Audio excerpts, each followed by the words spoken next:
Bonjour à tous, je vais essayer d'être court et de tenir le temps, même si je les avais dit quand j'ai écrit un bouquin là-dessus, donc il me faudrait 20 heures pour vous l'exposer, donc en 20 heures je résous tous les problèmes, en 2 heures je pose des questions et en 20 minutes je vais foutre la merde, bousculant un petit peu les idées que vous pouviez avoir.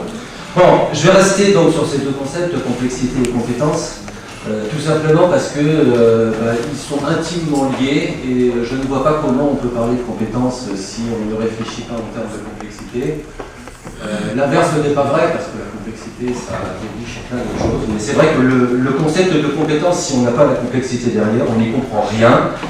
Et bon, je vais commencer à balancer. Visiblement, les gens qui ont écrit les récents programmes de l'EPS n'avaient pas compris ce lien entre les deux et donc ils ont utilisé des définitions de compétences qui ne prenaient pas en compte le côté complexe. Bon, je vais aller assez vite parce que j'ai quand même pas mal de choses à vous dire. La complexité, si vous avez quelqu'un à citer sur ce registre-là, c'est évidemment Edgar Morin. Hein, c'est celui qui a le mieux compris ce qu'était la complexité. Même si à l'heure actuelle, évidemment, c'est repris par de nombreux auteurs au niveau international. Pour ceux qui bossent un petit peu machin du contrôle moteur, hein, des gens comme Kelso, comme Turvey, évidemment ils sont en plein dans la complexité, des gens actuellement comme Kello, Van Orden, qui est décédé récemment, ils sont en plein dedans, donc c'est vraiment un paradigme qui secoue un petit peu tout le monde, mais bon, la meilleure théorie de la complexité, c'est quand même Edgar Morin qui l'a exposé. Alors qu'est-ce que dit Edgar Morin en gros? Il dit qu'il faut bien faire la distinction entre les choses qui sont compliquées et les choses qui sont complexes. Pour la faire courte, quelque chose qui est compliqué, c'est simplement quelque chose qui est formé de tas d'éléments qui sont juxtaposés. Mais l'idée, c'est que quelque chose qui est compliqué, bon, si on y met le temps, si on analyse chaque partie séparément, ben, on finira toujours par en voir le bout. Alors que ce qui est complexe, c'est différent. L'idée, c'est que c'est un système dont les éléments sont infiniment intriqués. Alors, ça veut dire que dans le premier cas, vous pouvez isoler un petit élément puis l'analyser séparément, mais dans un système complexe, le petit élément, vous allez le tirer, puis vous allez vous rendre compte qu'il est lié à tout, donc en fait, vous allez tirer un petit peu comme un écheveau, et vous ne pouvez pas isoler quelque chose comme il est lié à tout. Et c'est ça qui définit, d'après Edgar Morin, la complexité. Donc, un problème compliqué, on peut le réduire à une somme d'éléments plus ou moins indépendants, alors que le problème complexe, ça c'est un machin qui avait déjà été dit au niveau de la Gestalt théorie. Un problème complexe n'est pas réductible à la somme des éléments qu'il compose, ça veut dire qu'il y a des propriétés macroscopiques qui viennent du fait que les éléments sont en interaction. Alors je vous ai parlé de la Gestalt théorie, là ça date des années 20, il s'est passé quand même pas mal de choses pour lui, et la vision que l'on a de la complexité est un petit peu plus forgée à l'heure actuelle. Alors, ce qui est certain, et ça c'est quelque chose que Edgar Morin explique bien, c'est ce qu'il appelle les pièges de la pensée classique. On a beaucoup de mal à penser la complexité et on tombe dans des pièges qui sont des pièges de bon sens, quoi, de sens commun. On se rassure avec quelques poncifs généraux, je vais vous en citer deux, Edgar Morin en cite une bonne douzaine. Le premier, c'est ça, c'est une vision mécaniciste et déterministe du monde, avec l'idée en fait qu'on peut tout mettre en équation. Ça tombe bien, je sais qu'Eric n'aime pas les équations. Moi je les aime bien, mais je les remets à leur place, quoi. Mais enfin, c'est cette idée quand même que, voilà, vous connaissez, vous avez fait un petit peu de physique dans votre jeunesse, hein, vous avez un plan incliné, vous avez une petite bille qui roule, vous connaissez l'angle, vous connaissez la distance, l'accélération de la pesanteur, et puis voilà, vous avez une équation entièrement déterministe, et vous pouvez dire, à telle date, le machin, il va arriver là. Bon, ça, c'est pas un système complexe, c'est un système simple, parce qu'on peut complètement le résoudre par une équation, et donc le futur est entièrement prévisible. Bon, ça, les scientifiques travaillent là-dessus depuis des années, hein, mais bon, ce que nous dit Edgar Morin, c'est que, désolé, quand vous avez un système complexe, il n'est pas prévisible. On ne peut pas le résumer par un modèle aussi simpliste que ça. Et d'une manière générale, quelle que soit même la complexité du modèle, on ne peut pas résumer un système complexe avec une équation simple. Donc Edgar Morin dit « laissez tomber, vous n'y arrivez pas ». Bon, puis si vous avez lu un petit peu, j'espère en première main, peut-être en deuxième ou en troisième, des gens en effet comme Kelso, eux, ils sont clairs quoi, quand ils disent que les phénomènes du contrôle moteur renvoient à une logique chaotique. Par définition, le chaos, c'est du système complexe et on ne peut pas, avec une équation, espérer résoudre tout ça. Donc c'est l'abandon de cette vision simpliste du monde. Et puis aussi, c'est l'abandon de ça, du principe de séparabilité, c'est-à-dire cette idée que j'avais déjà dénoncée dans la première diapo, hein, que quand on a un système complexe, on peut le découper en petites parties, les analyser séparément, puis après additionner tout ça pour reconstituer l'ensemble. Bon, ça c'est des principes qui avaient été mis en avant par Descartes, hein, le discours de la méthode, il est fondé là-dessus. Vous avez un achat compliqué, vous séparez ça en petites unités, vous analysez tout, et puis vous reconstituerez après quelque chose qui a du sens. Edgar Morin dit ça ne peut pas fonctionner. Quand le système est vraiment complexe, désolé, on ne peut le prendre en compte que de manière macroscopique, mais séparer les problèmes, ça marche.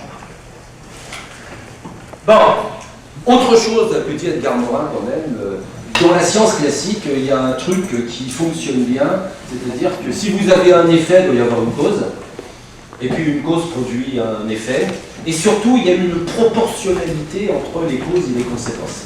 Et c'est vrai que ça c'est quelque chose qui nous fait bien fonctionner. Quand on voit quelque chose, chez un gamin par exemple, on se dit qu'il y a un truc qui l'a créé, et puis la proportionnalité, ça veut dire que la cause est donc à la hauteur de la conséquence. Puis vous savez que la théorie du chaos, elle lance des machins comme l'effet papillon, le battement de l'aile du papillon dans la baie de Tokyo qui peut déclencher un ouragan en Floride quelques semaines après. Ce à quoi les théoriciens du chaos disent « mais le battement de l'aile du papillon peut aussi ne pas le déclencher », puisque je vous ai dit tout à l'heure que le futur n'était pas prévisible. Donc vous voyez que les belles certitudes que l'on a dans la science classique, on fait un modèle, on fait une équation, on sépare les trucs, on prévoit le futur. Les gens qui travaillent sur les systèmes complexes disent « oula, tout ça, ça ne fonctionne pas ». Les systèmes complexes, ils sont imprévisibles, on peut les voir que de manière macroscopique, et puis les belles équations qui résument l'ensemble, les beaux modèles, ça ne fonctionne pas. Voilà, alors partant de là, ça vous laisse, j'imagine, pantois, surtout pour le rapport avec les compétences. Bon, alors, au-delà des pièges de la pensée classique, qu'est-ce qu'on peut dire des systèmes complexes, qu'est-ce qu'on en sait? Bon, déjà, je vous ai dit hein, qu'un système complexe, c'est évidemment formé d'éléments. Là, j'en ai mis 6, mais en fait, on dit des milliers d'éléments en interrelation, et puis on dit que les interrelations sont plus importantes que les éléments eux-mêmes. C'est ce qui fait que le tout est plus que la somme des parties.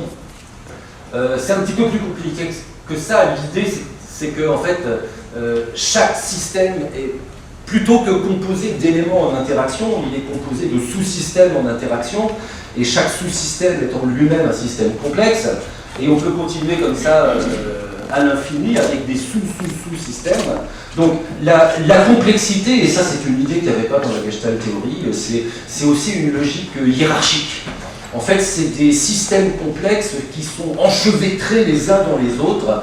Ça finit par donner le vertige, hein, parce qu'on peut imaginer que vous avez le système le plus complexe qui est... allez, un système...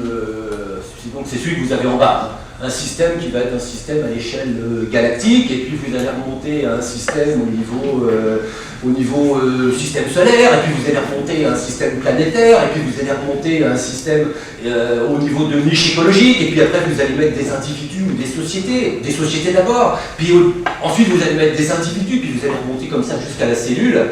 Bon, ça file le vertige, surtout quand on est scientifique, on s'intéresse à un sous-système d'un élément de ce machin complexe, et on se dit qu'on est tout petit, donc on a du mal à comprendre l'ensemble.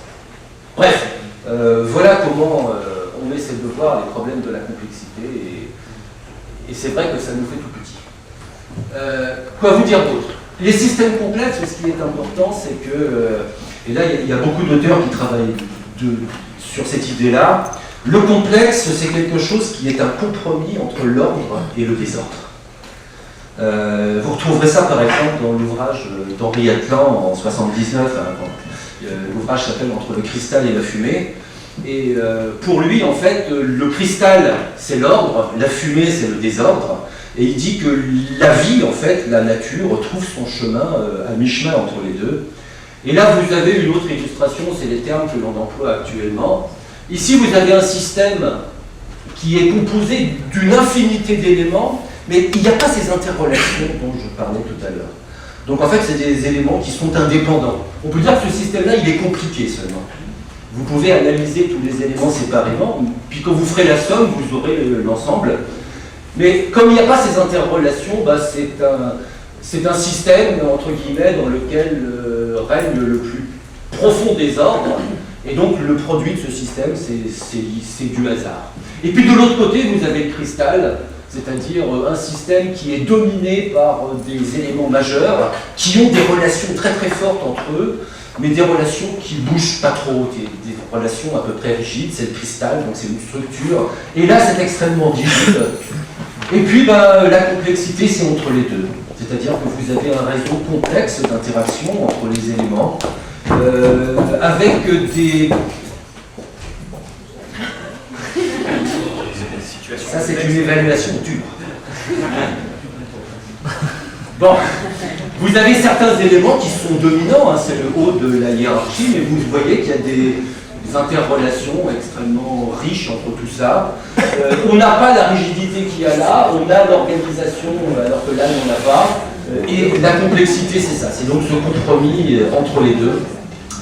Et il y a pas mal de travaux sur la santé à l'heure actuelle qui exploitent ces modèles-là en disant que ces organisations à mi-chemin là, procurent l'adaptabilité, la flexibilité nécessaire à la santé. Et puis la maladie, elle est caractérisée ou bien par une perte de complexité vers le désordre, ou bien par une perte de complexité vers l'ordre. Et il y a des travaux superbes à l'heure actuelle qui sont faits, qui essaient d'analyser donc les pathologies en termes de désordre au niveau systémique. Qu'est-ce qu'on peut dire encore de la complexité ? Une propriété très importante de la complexité, c'est ce qu'on appelle la dégénérescence. Le terme, il n'est pas encore trop divulgué en France. Dégénérescence, ça veut simplement dire qu'un système complexe a plusieurs manières de réaliser quelque chose, de réaliser une fonction, une tâche, un résultat quelconque. Alors là, pour l'illustrer, vous imaginez qu'en fait, là vous avez un réseau, qu'on appelle un réseau de neurones, au sens tout à fait abstrait, c'est pas nécessairement des véritables neurones. Bref, un système composé de multiples éléments, et puis pour atteindre un certain résultat, il faut partir du haut et arriver en bas. Et l'idée de la dégénérescence, simplement, c'est que ce système, il a plusieurs manières de s'en sortir. Vous voyez ces différents parcours qui sont exploitables. Et néanmoins, à chaque fois, le système, il fait à peu près la même chose. Imaginez que c'est un gamin qui fait plusieurs essais sur la tâche. Et puis voilà, donc, parce que son organisme est un système complexe, il va vous faire plusieurs fois la même chose, mais ce n'est jamais la même chose. En fait, ce n'est jamais le même réseau qui va être exploité. Ce sont des réseaux cousins, voisins, parce qu'ils partagent toujours un petit peu quelque chose. L'idée de la pensée classique qu'entre une cause et une conséquence, il se passe toujours la même chose. Quand on réfléchit en termes de système complexe, d'essai en essai, il ne se passe jamais la même chose, et la complexité du système, c'est quoi ça ? C'est la complexité de l'ordre. Donc, comment je vais la jouer ?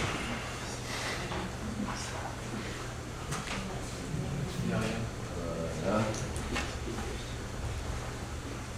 Bon, l'autre idée de la complexité, c'est évidemment c'est l'idée que les systèmes complexes, en fait, ils produisent des comportements macroscopiques. Là, j'ai reproduit le fameux attracteur de Lorentz, qui est un des produits des systèmes complexes. J'aurais pu mettre n'importe quoi. L'idée, c'est que classiquement, on pensait que lorsqu'un système complexe produisait un comportement coordonnées, il y avait nécessairement une intelligence extérieure au système qui pensait le comportement puis qui le prescrivait. Alors ça peut être un dieu par exemple, hein, toutes les théories déistes pensent que si le monde est parfait, c'est qu'il y a un dieu nécessairement qui l'a pensé et qui l'a créé à son image, comme dit la Bible. Et puis c'est Schmitt par exemple qui dit que si on a à un moment donné une activité coordonnée au niveau du système effecteur, c'est qu'il y a le cerveau qui a pensé le programme moteur. Dans la bulle, vous avez le programme moteur. Là, donc, la coordination, elle est pensée de manière symbolique, puis elle est prescrite au système. Alors, les gens qui réfléchissent sur les systèmes complexes, ils ont démontré de manière assez claire que en fait, les systèmes complexes sont capables d'auto-organisation et que le comportement, il émerge de la complexité même du système. C'est ce qu'on appelle des propriétés macroscopiques des systèmes complexes. Alors, il faut que le système soit complexe pour que ces propriétés macroscopiques émergent. Un système simple ne fait rien sortir, mais par contre, un système complexe, c'est vrai qu'il y a des comportements qui viennent de ces interactions entre les multiples éléments. Et ça, ça a été à la base de la controverse entre les théories cognitivistes et les théories dynamiques, controverse que vous connaissez sans doute, qui s'est illustrée d'ailleurs en France entre le nord de la France et le sud de la France, puisque les dynamiciens sont en général sur le pourtour méditerranéen. Ce qui nous amène, qu'est-ce qui est complexe? Les organismes sont complexes, les sociétés sont complexes, et puis les situations aussi auxquelles on est confronté ou auxquelles on confronte les gamins, elles sont plus ou moins complexes.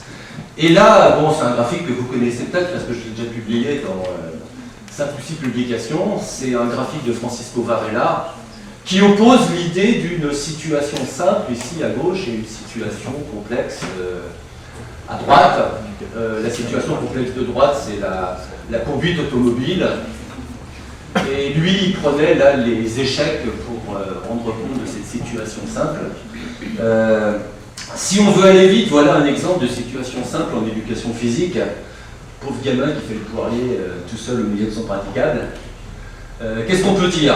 Déjà, vous allez retrouver ce que j'ai dit jusqu'à présent. Dans une situation simple, il y a un nombre fini d'éléments. J'ai pris exprès cet exemple-là, le praticable il est nul, le gamin il a une seule chose à faire, il fait le poirier, on lui a fixé des critères de réalisation très très simples. Tu fais ça ou pas autre chose, voilà, puis il est tout seul, d'aucuns diraient que c'est une situation psychomotrice. Et non, en fait il y en a deux qui le regardent, alors on se demande si c'est vraiment psychomotrice. Elle est clairement délimitée, vous voyez que le fait qu'elle soit clairement délimitée, ça veut dire que le gamin sait ce qui appartient à la situation et ce qui n'y appartient pas. A priori, les deux qui sont là, ils n'y appartiennent pas, ils regardent de très très loin. Le matériel qui est derrière, le mini-trampoline, le cheval, les espaliers, c'est en dehors, il n'a pas à les utiliser, donc voilà, c'est clairement délimité, il sait ce qui... Famos aurait dit que la tâche était finie. Elle possède un but clair, je vous ai dit, le gamin doit faire le poirier, et voilà. Et puis une solution univoque, il n'y a pas 36 manières de faire le poirier, voilà. C'est ce qu'on appelle une tâche, quoi. Puis elle est épurée et artificielle, on dira qu'elle n'a pas de sens culturel, parce qu'en soi le poirier, et surtout en ce moment, on a essayé de voir un gymnaste à la télé qui fait le poirier, il ne passe plus à la télé, ces gens-là. Et puis à côté, vous avez des situations complexes. Alors là, j'ai mis quelqu'un qui faisait de l'escalade parce que je suis grimpeur et que... Mais l'exemple est... il n'est pas tout seul quand même, il a un compagnon de cordée, et puis aussi des gens qui sont en bas, qui peuvent prendre des pierres sur la tête, et puis certains qui sont en haut, tout ça. Ce qui est certain, c'est que là, par contre, on a un nombre infini de systèmes qui sont en interaction.